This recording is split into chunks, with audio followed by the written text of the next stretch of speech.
Assalamualaikum warahmatullahi wabarakatuh. Allahumma sholli ala Sayyidina Muhammad wa ala ali Sayyidina Muhammad. Segala puji syukur kita kehadirat Allah Subhanahu wa Ta'ala. Salawat dan salam kita haturkan kepada baginda Nabi besar Muhammad sallallahu alaihi wasallam, kepada keluarganya dan sahabatnya dan kita selaku umatnya. Nanti mudah-mudahan mendapatkan syafaatnya.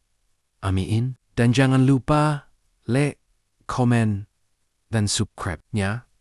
Mohon dukungannya agar kami lebih semangat untuk mengembangkan dan selalu upload tentang sejarah di channel ini. Terima kasih. Kisah sejarah Umar bin Khattab bernama lengkap Umar bin Khattab bin Nufail ibn Abdal Usa ibn Riyah ibn Ukurs ibn Raza ibnu Adi ibnu Kabi Ibnu Lu'ay al-Qurashi al-Adawi, khalifah kedua dalam Khulafaur Rasyidin tersebut, dilahirkan di Makkah 13 tahun setelah tahun gajah, tahun kelahiran Nabi Muhammad. Sebelum menjadi khalifah, Umar bin Khattab termasuk dalam golongan suku Quraisy yang sangat keras memusuhi Islam. Usai mendapat hidayah dan masuk Islam, Umar bin Khattab muncul sebagai sosok yang paling gigih dalam menegakkan ajaran Islam. Jalaluddin As-Suyuti dalam Tarikh Al-Khilafah 1988 menceritakan Umar bin Khattab sebelum memeluk Islam dikenal sebagai tokoh yang sangat menentang ajaran Nabi Muhammad SAW. Perubahan signifikan dalam hidupnya terjadi pada tahun ke-6 kenabian, ketika Umar menginjak usia 27 tahun. Ketika itu, Umar bin Khattab mendengar kabar bahwa adik kandung dan iparnya, Fatimah binti Khattab, beserta suami, telah memeluk Islam. Umar merespons kabar tersebut dengan amarah dan kesal. Dia bahkan sampai menampar keduanya. Ketika berada di rumah adiknya, Umar melihat sebuah lembaran yang berisikan ayat-ayat Al-Quran. Tepatnya ayat awal surah Taha. Membaca ayat-ayat tersibat, Umar merasakan kedamaian dan ketenangan dalam hatinya. Tergerak oleh pengalaman magis itu, Umar mengambil lembaran tersebut dan memutuskan untuk menemui Nabi Muhammad SAW di rumah Al-Arqam, rumah seseorang yang dijadikan sebagai tempat Rasulullah berdakwah. Kedatangan Umar sontak membuat para sahabat yang berada di dalam rumah ketakutan. Namun, Nabi Muhammad SAW menerima kedatangan Umar dengan tenang. Dengan sikap yang bijak, Rasulullah mampu meredakan amarah Umar. Dikutip dari Ensiklopedia Islam Jilid 2 1993. Pada momen itu, Nabi Muhammad SAW menyarankan Umar untuk memeluk Islam. Umar pun langsung menyatakan keislamannya dan mengucapkan 2 kalimat syahadat. Muhammad Ridla dalam Al-Furuq Umar Ibnu Al-Qatan 1993 menyebut, setelah Umar bin Khattab memeluk Islam, Islam menjadi lebih kuat, terutama terkait dakwah. Umar memberikan masukan kepada Nabi Muhammad SAW untuk menyebarkan Islam secara terang-terangan, tidak lagi secara sembunyi-sembunyi. Sejak saat itu, Islam tersebar secara terbuka. Muhammad Ali Qutbi dalam Al-Khulafau Al-Rashiduna 1993 menuturkan, Nabi Muhammad SAW memberikan julukan Al-Faruq kepada Umar, yang berarti pembeda.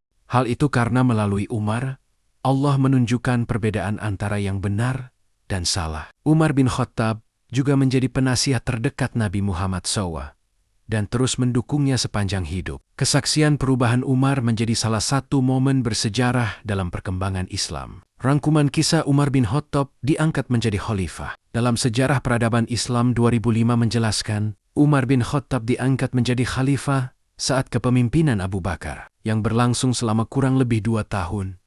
Terpaksa harus berakhir karena dirinya mengalami sakit. Untuk mengatasi situasi tersebut, Abu Bakar melakukan musyawarah dengan para sahabat guna memilih pengganti yang layak sebagai khalifah. Dalam musyawarah tersebut, Abu Bakar mengungkapkan kriteria-kriteria yang seharusnya dimiliki oleh seorang khalifah. Setelah menerima masukan dari para sahabat, Abu Bakar memutuskan bahwa Umar bin Khattab adalah orang yang paling layak untuk menggantikannya sebagai khalifah. Abu Bakar kemudian membuat pernyataan serupa surat wasiat yang menyatakan penunjukan Umar bin Khattab sebagai penggantinya. Umat Islam pun harus mengamininya. Sudarmaji dalam sejarah Khulafaur Rasyidin, para penegak Islam sepeninggal Rasulullah SAW. 2003 menyebutkan bahwa Umar bin Khattab secara resmi diangkat menjadi khalifah pada hari Abu Bakar wafat, 8 hari sebelum bulan Jumada al-Akhirah. Setelah Abu Bakar wafat, Umar langsung diresmikan sebagai khalifah kedua. Meskipun pengangkatan Umar sebagai khalifah terkesan direncanakan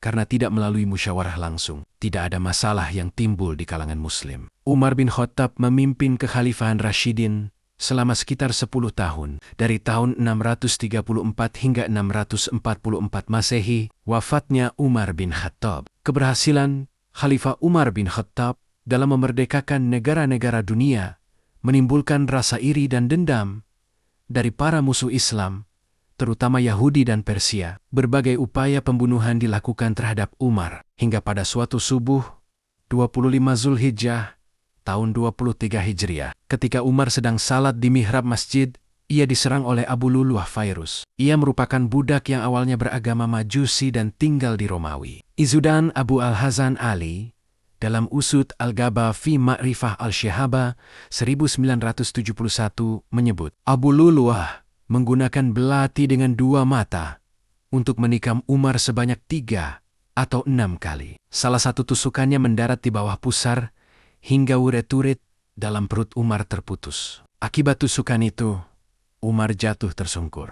Namun, sebelumnya, Umar sempat menyuruh Abdurrahman bin Auf untuk melanjutkan menjadi imam sholat. Abu Lulu'ah melarikan diri ke belakang dan terus menikam siapapun yang berada di jalannya. Namun, ada seseorang menyadari arah larinya, yang kemudian melemparkan mantel ke arah Abu Lulu'ah. Sebelum dihukum, orang yang menyerang Umar bin Khattab tersebut memutuskan bunuh diri. Peristiwa tersebut menyebabkan 13 orang terluka dan 6 orang meninggal. Umar mati syahid pada hari Rabu, bulan Zulhijjah, tahun 23 Hijriah, ketika Umar sedang sholat di mihrab masjid. Ia diserang oleh Abu Luluh Fairuz. Ia merupakan budak yang awalnya beragama Majusi dan tinggal di Romawi. Izzuddin Abu Al-Hazan Ali dalam Usud Al-Ghaba fi Ma'rifah Al-Syihaba 1971 menyebut, Abu Luluh menggunakan belati dengan 2 mata untuk menikam Umar sebanyak 3 atau 6 kali. Salah satu tusukannya mendarat di bawah pusar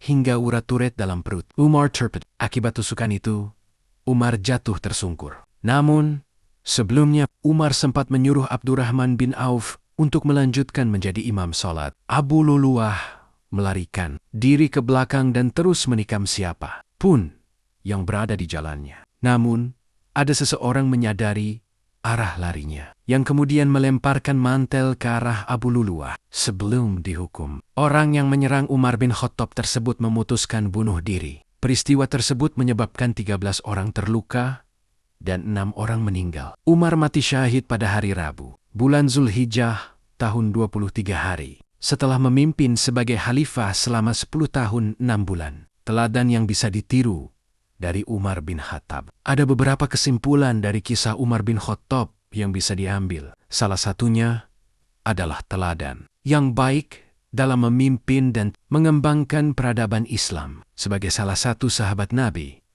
Muhammad SAW, sekaligus khalifah kedua dalam sejarah Islam, Umar bin Khattab menunjukkan berbagai keteladanan. Lalu, teladan apa yang bisa diambil dari kisah Umar bin Khattab? Dikutip dari Jurnal Kajian Sosial, Peradaban dan Islam Al-Tadabbur Volume 4, No. 2, 2018. Berikut beberapa teladan yang bisa ditiru dari Umar bin Khattab. 1. Loyalitas tinggi dalam berdakwah. Umar bin Khattab merupakan sosok yang setia dan loyal dalam memperjuangkan agama Islam. Ia senantiasa menghormati Rasulullah.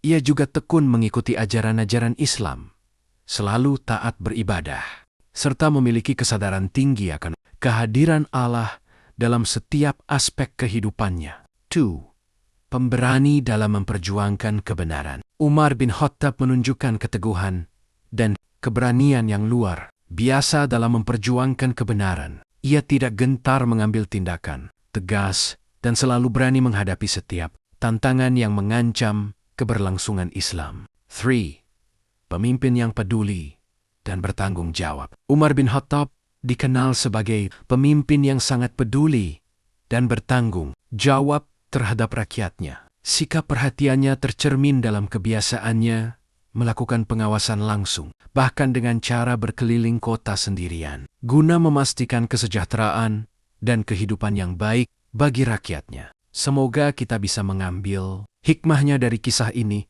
Apabila ada kalimat yang salah, kami mohon maaf. Semoga bermanfaat. Yang sudah nonton kisah sejarah ini, cukup. Sekian dan terima kasih. Wassalam.